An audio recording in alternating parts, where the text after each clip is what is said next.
how do you do it?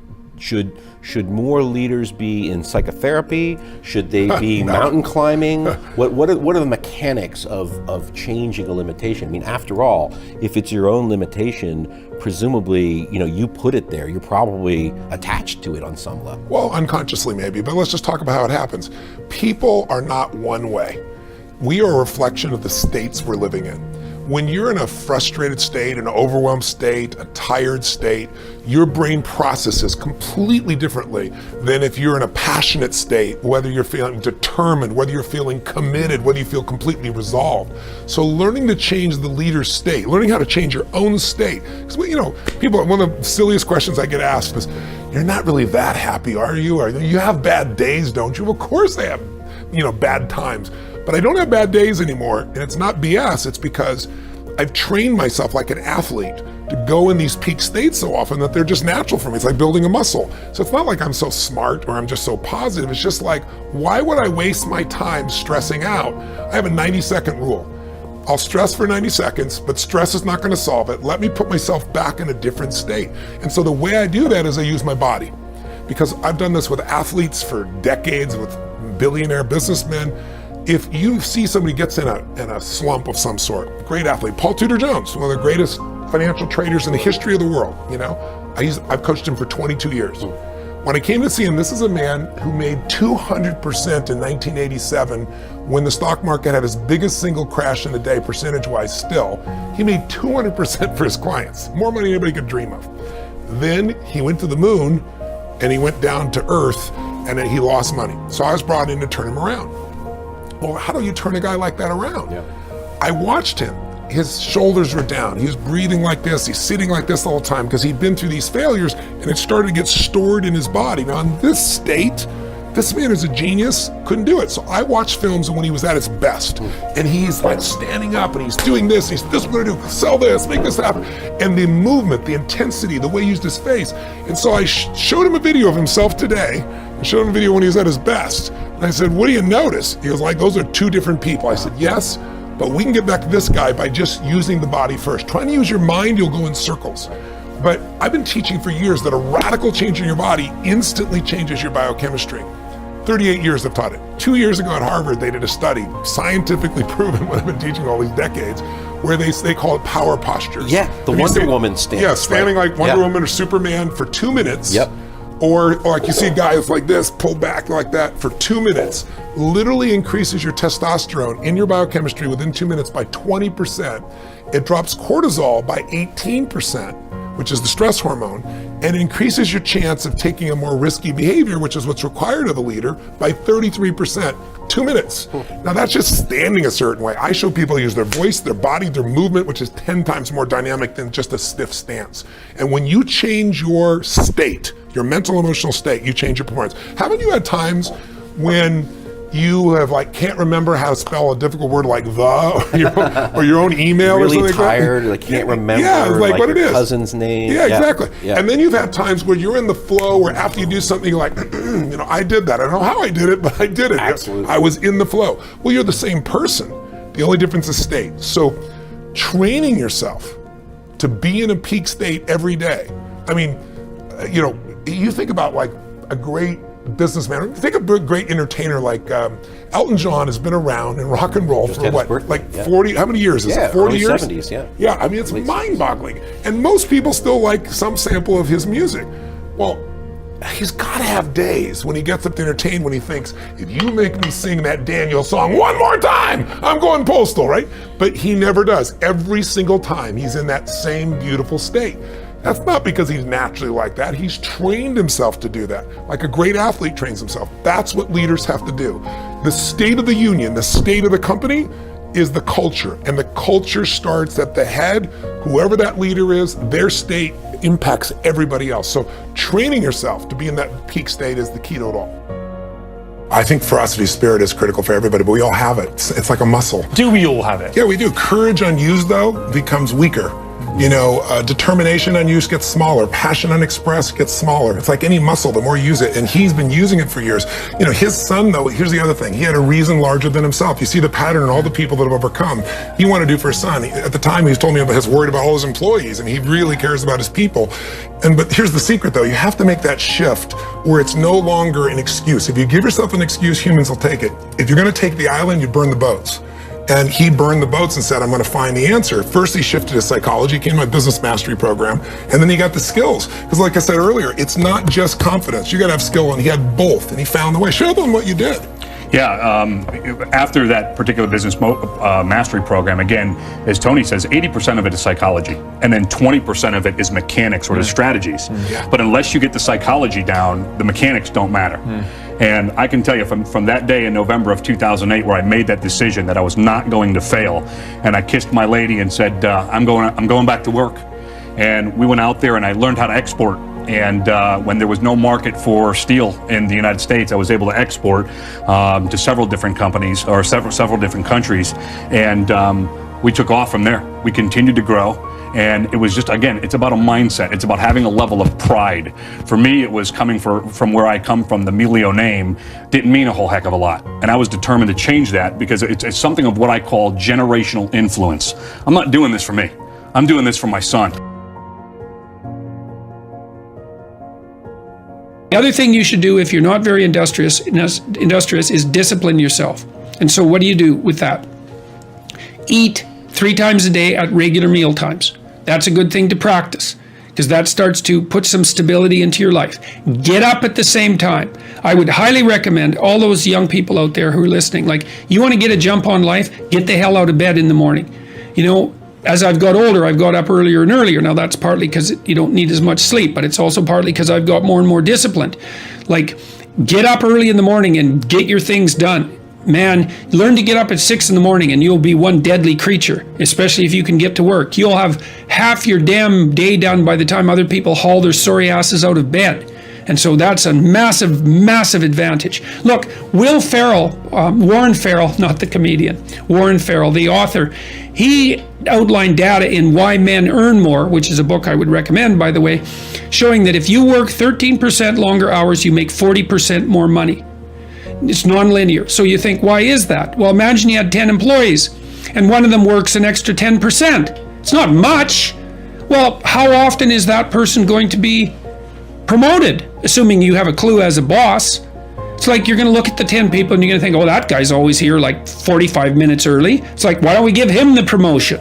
Obviously, right? So these small edges that you can manage like that, work an extra 10% or extra 13%, have non-proportional payoffs. That's part of the Pareto distribution.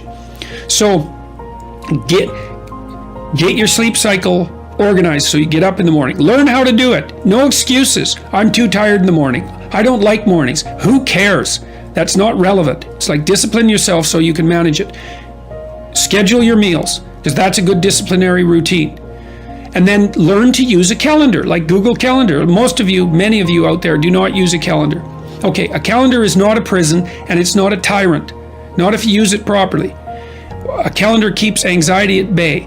It makes sure that you do what you need to do, which is important because otherwise you fall behind. But if you use it properly, it also helps you plan what you want to do. So I could say, well, lay out your damn calendar and design the days you would like to have. That's what your calendar is for. So you can put in all sorts of things in there you want to do and that would be good for you. And that's a really good way to start being more industrious. Make a plan. You need a plan for 3 years. You need a plan for the next year. You need a plan for the next 6 months. You need a plan for the next 3 months. You need a plan for the week. You need a plan for the day. You need a plan for the hour. All of that. I make lists constantly of what I have to do. And they're like daily, weekly, monthly, yearly. Right now, I can't look out more than about 6 months, because my life is too complicated and chaotic. But you need a vision of who you could be, what character you could have. 3 to 5 years out, you can't go much farther than that because life is too unpredictable, I think, to make vision that's longer term than that subject to there's too much chance associated with it to spend a lot of time on. Maybe you can stretch it to 5 years, and in rare cases, you can have a 10-year goal, but it has to be pretty low resolution. But you want plans at all those levels of resolution. You want to write the things down. And because what are you going to do? You're going to stumble around and get what you need? You're going to stumble around and be useful to other people? And it's useful to be useful to other people, you know. They want to work with you then. They want to do things with you. They want to have you around. They trust you. They open up opportunities for you. And if you stumble around like you're blind, you're not going to get anywhere. And then you're going to suffer. And then you're going to be bitter. And then you're going to be cruel. So that's hell. That's a bad outcome. The most important conversation you'll ever have is the one you have with yourself. You wake up with it, you walk around with it, eventually you'll act on it. And my self-talk was the most disgusting self-talk of all time. So the sewer of my mind, like I said, you have to go back in there and fix things. A lot of us are afraid, like right now, 20 years ago, you wouldn't find me on this show. I was too embarrassed to tell you I stuttered, I lied, all these different things, getting beat up, getting bullied, whatever happened. But that's where the true transformation starts to happen. When you can look at people, anybody, thousands of people, one person, and say, hey, this is who I am. And this is where I have to fix myself. And this is where it really happened. I thought it happened when I was in, 19, 18 years old trying to pass this military test. Right. It happened here when I was almost 300 pounds, spraying for cockroaches, making $1,000 a month. And, people called me dumb. My dad called me so many things, it's not even funny. Being beat just stripped me of all self-esteem. This is when I realized I was alone on this earth. Yeah. I have God, but alone on this earth, and I have to fix everything. So this is where I started to develop an indestructible mental toolbox. Okay. So I came home one night after spraying for cockroaches at Ecolab, and literally I was praying at Steak and Shake, and I would go across the street to 7-Eleven. I had a 45-minute commute home. So I worked from 11 o'clock at night to 7 o'clock in the morning. Okay. I had a 45-minute commute home. And my stop would be, Steak and Shake, chocolate milkshake, across the street, 7-Eleven, box of mini chocolate donuts, and I would eat that on the way home. Yeah, sure. When I come home, I turn the TV on, I take my shake because the box of donuts they were killed. Oh yeah. I kill those. Yeah. Go back to the back, turn the TV on and take a shower. Listen to the TV while I'm taking a shower. This day I heard these guys on the TV talking about Navy SEAL, toughest, class 224. So I heard stuff about Navy SEALs. These are the baddest of the baddest. Yeah. So I come out and I'm watching this show while I'm drinking my shake. And when you're watching the show of guys who are putting out there and they're quitting left and right. Oh, sure. Just can't handle it. They're going through Hell Week. They show them going through first phase, second phase, third phase, and they're dropping like flies. I looked in this one guy's eyes who was ringing the bell to quit, to put his helmet down out of Navy SEAL training, and I saw myself. And I saw what everybody said I was going to be, which was nothing. What I said I was going to be, that conversation you have, that's who I was. So that's why I lied to people to tell them a different version of the truth. Sure. I had to make all those lies reality. I had to make them real. I had to become a real person. So that's when I put in my mind that I'm going to go to the toughest military training on the planet. And where it has the most water, the thing I was scared of the most, I had to go back. So a lot of us run away from our fears. Sure. And we box ourselves in to a lifestyle of this is all we can do. Because I'm afraid of everything outside this box. Yeah. So I'm comfortable inside this box. I jumped the box. Oh, you did, yeah. For the first time in my life. Mentally, I jumped the box and said, hey, I got to come out here and play. Lesson 1, you get an additional 30 minutes of sleep a night. Take it as a challenge. Try to find that space, quiet your mind, and get your 30 minutes of sleep. And you'll see it makes a really, really big difference. My sleep habits were horrendous, to say the least. I mean, I've always had a hard time sleeping.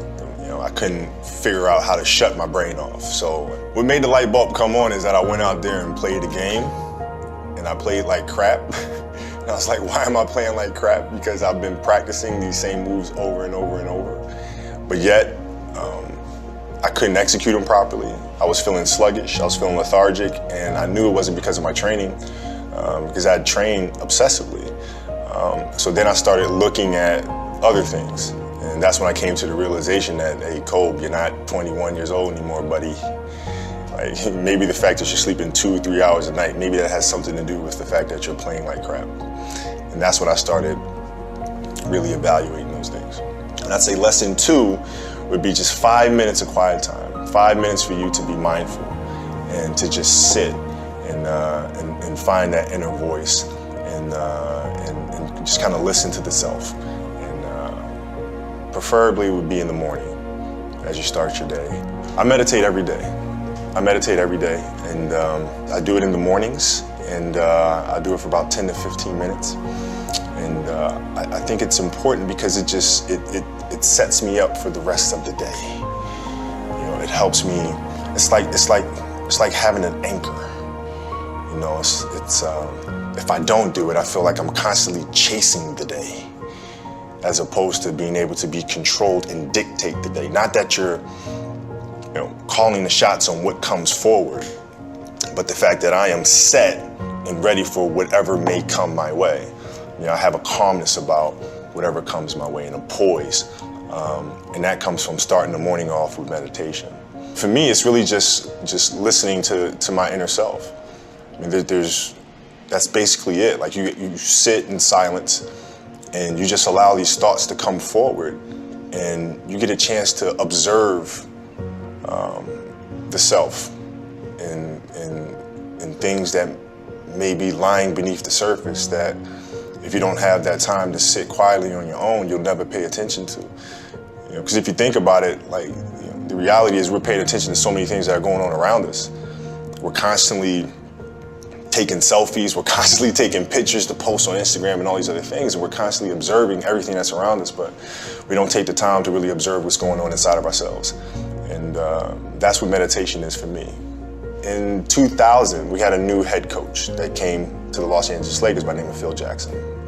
And Phil was just coming off of winning 6 championships with the Bulls. And he was really big on mindfulness and really big on meditation. And it wasn't an option for us. So we'd sit in our film room and he'd turn the lights out and we would meditate as a group. And he'd teach us mindfulness. And it really connected with me because he was teaching mindfulness through something that I was extremely passionate about, which was the game of basketball. So it was told through the lens of, this is going to help you here. And so I had this curiosity about it. And that was my introduction to meditation. And then seeing the poise that we played with, the fact that we can be in a hostile environment with fans yelling and screaming and, you know, pressure situations, and it having no effect on us because we were never too high, never too low. We were just in the moment and felt very secure in who we were. And that was my introduction to meditation. I had a great experience, which really I learned a lot about meditation through this experience. I was on a jet ski, and I took the jet ski out in the ocean, and I just kind of sat, and I just let the current just take me wherever it was going to take me. And I really saw a lot of meditation through that moment because I wasn't trying to control the moment. I wasn't trying to force myself upon the waves and dictate where I was going to go. I just let the waves take me there. And there was a lot of peacefulness involved in that.